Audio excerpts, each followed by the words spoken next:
भोपाल से प्रस्तुत हैं प्रादेशिक समाचार। नमस्कार, समाचारों के साथ मैं जितेंद्र रघुवंशी। पहले मुख्य समाचार। खाड़ी देशों में चल रहे संघर्ष को लेकर प्रधानमंत्री नरेंद्र मोदी ने कतर के अमीर से बात की। रक्षा मंत्रालय ने 5,000 करोड़ से अधिक के 2 बड़े रक्षा अनुबंधों पर हस्ताक्षर किए। केंद्रीय मंत्री शिवराज सिंह चौहान ने उपराष्ट्रपति सीपी राधाकृष्णन से की मुलाकात। गांवों के विकास से जुड़ी सरकार की कई अहम योजनाओं की दी जानकारी। और प्रदेश में होली और धुलेड़ी को शांतिपूर्ण तरीके से मनाने के लिए सुरक्षा के पुख्ता इंतजाम। अब समाचार विस्तार से।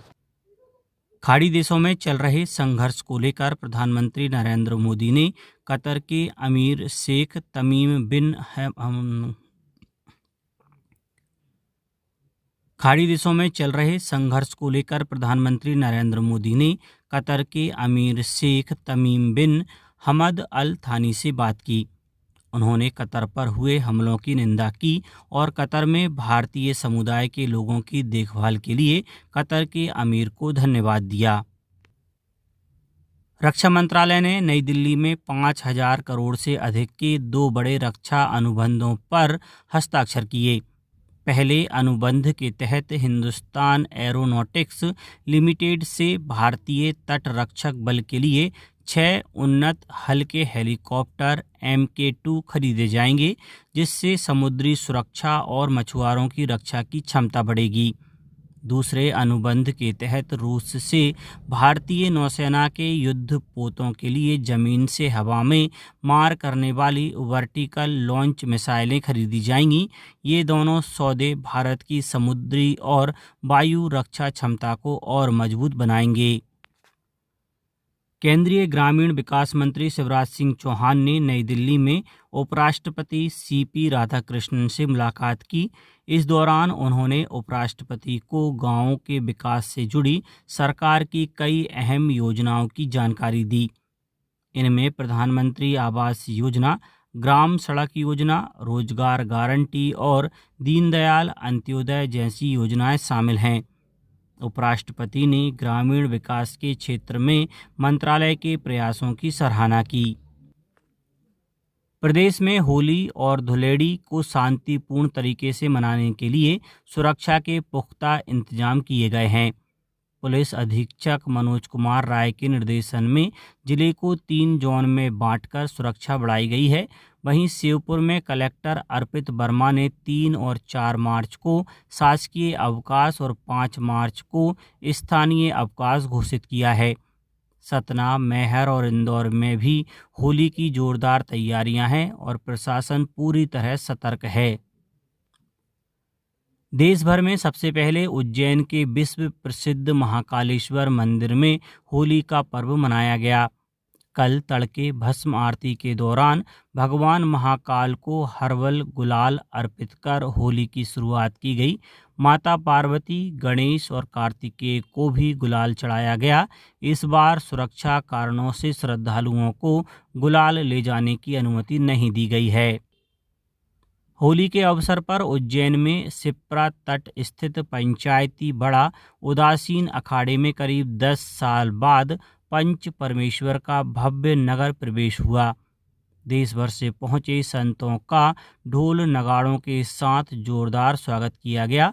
संत 8 दिन उज्जैन में रहकर सिंहस्थ की व्यवस्थाओं का जायजा लेंगे और अखाड़े में पारंपरिक होली उत्सव भी मनाया जाएगा। भारतीय जनता पार्टी ने राज्यसभा के 9 उम्मीदवारों के नामों की घोषणा की। इस सूची में पार्टी के राष्ट्रीय अध्यक्ष नितिन नवीन का भी नाम शामिल है। उन्हें बिहार से उम्मीदवार बनाया गया है। उल्लेखनीय है कि राज्यसभा चुनाव की नामांकन प्रक्रिया में सिर्फ 1 दिन बाकी है। बिहार समेत 10 राज्यों की 37 राज्यसभा सीटों पर 16 मार्च को चुनाव होने हैं। इजराइल ईरान युद्ध के कारण UAE में फंसे इंदौर के पूर्व विधायक संजय शुक्ला समेत कई यात्री सुरक्षित स्वदेश लौट आए।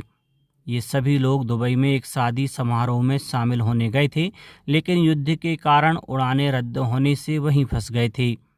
2 मार्च की शाम से उड़ानें फिर शुरू होने के बाद ये यात्री पहले मुंबई और फिर इंदौर पहुंचे। प्रदेश सरकार के मंत्रियों ने भी इन यात्रियों की वापसी के लिए केंद्र सरकार से संपर्क किया था। तेहरान में बढ़ते खतरे को देखते हुए ईरान स्थित भारतीय दूतावास ने वहां मौजूद अधिकांश भारतीय छात्रों को सुरक्षित स्थानों पर पहुंचा दिया है। दूतावास ने उनके रहने, खाने और आने जाने की पूरी व्यवस्था की है। जिन छात्रों ने दूतावास का प्रस्ताव नहीं माना, वे अभी भी तेहरान में हैं। दूतावास ने ईरान में रह रहे सभी भारतीय नागरिकों से घर के अंदर रहने और प्रदर्शन वाले इलाकों से दूर रहने की अपील की है। विश्व वन्यजीव दिवस के मौके पर प्रधानमंत्री नरेंद्र मोदी और मुख्यमंत्री डॉक्टर मोहन यादव ने देशवासियों को शुभकामनाएं दी। मुख्यमंत्री मोहन यादव ने कहा कि प्रदेश में वन्य जीवों के संरक्षण और संवर्धन के लिए लगातार प्रयास किए जा रहे हैं ताकि संतुलित और टिकाऊ जैव विविधता को मजबूत किया जा सके। पृथ्वी पर सभी को एक समान रूप से जीवन यापन करने का अधिकार है, चाहे फिर वो मनुष्य हों या फिर पशु। विश्व भर में मानव कल्याण के लिए तो विभिन्न कार्यक्रम चलाए जाते हैं, लेकिन वन्य जीवों के संरक्षण से जुड़े प्रयास कहीं न कहीं पीछे रह जाते हैं। वन्य जीवों और वनस्पतियों के संरक्षण के प्रति जागरूकता फैलाने के लिए दुनिया भर में प्रतिवर्ष 3 मार्च को विश्व वन्य जीव दिवस मनाया जाता है। इस दिन का उद्देश्य लोगों को जैव विविधता के प्रति जागरूक करना और विलुप्त होती प्रजातियों के संरक्षण के लिए प्रेरित करना है। संयुक्त राष्ट्र महासभा ने वर्ष 2013 में 3 मार्च को विश्व वन्य जीव दिवस के रूप में घोषित किया था। भारत सरीखे जैव विविधता संपूर्ण देश में विविध प्रकार के वन्य जीव पाए जाते हैं। रॉयल बंगाल टाइगर, एशियाई शेर और भारतीय हाथी जैसे दुर्लभ वन्य प्राणी इसमें शामिल हैं। लेकिन इन दुर्लभ प्रजातियों के सामने आज कई खतरे हैं। इनमें वनों की कटाई, जलवायु परिवर्तन, अवैध शिकार, प्रदूषण और शहरीकरण प्रमुख हैं। सरकार तो इन खतरों से निपटने के लिए कई कदम उठा रही है, लेकिन हम निजी स्तर पर भी इनके लिए प्रयास कर सकते हैं। विश्व वन्य जीव दिवस हमें स्मरण कराता है कि वन्य जीवों की रक्षा ही प्रकृति की रक्षा है और प्रकृति की रक्षा ही मानव जीवन की सुरक्षा है। प्रधानमंत्री नरेंद्र मोदी ने यूट्यूब पर 3 करोड़ सब्सक्राइबर का महत्वपूर्ण आंकड़ा पार कर लिया है। वे इस प्लेटफॉर्म पर सबसे ज़्यादा फॉलो किए जाने वाले विश्व नेता बन गए हैं। प्रधानमंत्री मोदी 2007 में यूट्यूब से जुड़े थे। रैंकिंग के अनुसार वे इस श्रेणी में अन्य लोगों से काफ़ी आगे हैं। राज्य के प्राइवेट स्कूलों में शिक्षा के अधिकार यानी RTE के तहत मुफ्त दाखिले के लिए ऑनलाइन आवेदन 13 मार्च से शुरू होंगे। साल 2026-27 के सत्र के लिए पात्र बच्चों के परिजन 28 मार्च तक RTE पोर्टल पर जाकर फॉर्म भर सकते हैं। शिक्षा विभाग ने बताया है कि पूरी प्रक्रिया ऑनलाइन होगी और सरकारी वेबसाइट पर फॉर्म और सभी जरूरी जानकारी उपलब्ध है। 2 अप्रैल को ऑनलाइन लॉटरी के जरिए बच्चों को स्कूल आवंटित किए जाएंगे। 4 साल के इंतजार के बाद भारतीय सीनियर महिला फुटबॉल टीम AFC महिला एशियन कप 2026 में अपना पहला मुकाबला वियतनाम के खिलाफ ऑस्ट्रेलिया के पर्थ में खेलेगी। यह मैच भारतीय समयानुसार शाम 4:30 बजे शुरू होगा। इस बार भारत ने पहली बार अपनी मेहनत और काबिलियत के दम पर एशियन कप के लिए क्वालिफाई किया है। इस टूर्नामेंट में सेमीफाइनल तक पहुंचने वाली टीमों को सीधे फीफा महिला विश्व कप 2027 में जगह मिलेगी। अब कुछ समाचार संक्षेप में।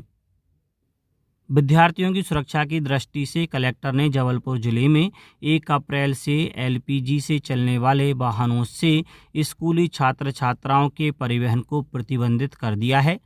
बैतूल मुख्यालय पर 3 करोड़ रुपए की लागत से आधुनिक सर्किट हाउस का निर्माण किया जाएगा। विधायक हेमंत खंडेलवाल ने प्रस्तावित नवीन भवन निर्माण स्थल का अवलोकन किया।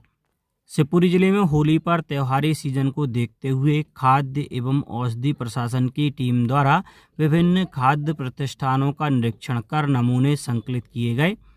भारतीय सेना में अग्निवीर पदों पर भर्ती हेतु अधिसूचना जारी की गई है, जो 1 अप्रैल 2026 तक खुली रहेगी। यह अधिसूचना भारतीय सेना में अग्निवीर पदों पर भर्ती हेतु अधिसूचना जारी की गई है, जो 1 अप्रैल 2026 तक खुली रहेगी। यह अधिसूचना भारतीय सेना की आधिकारिक वेबसाइट www.joinindianarmy.nic.in पर उपलब्ध है। खंडवा जिले में पारंपरिक खेलों को बढ़ावा देने के लिए 6 मार्च को एक दिवसीय खेल प्रतियोगिता का आयोजन पुलिस परेड ग्राउंड पर किया जाएगा। प्रधानमंत्री कॉलेज ऑफ एक्सीलेंस राजगढ़ में 6 मार्च को यूथ पार्लियामेंट 2026 का आयोजन किया जाएगा।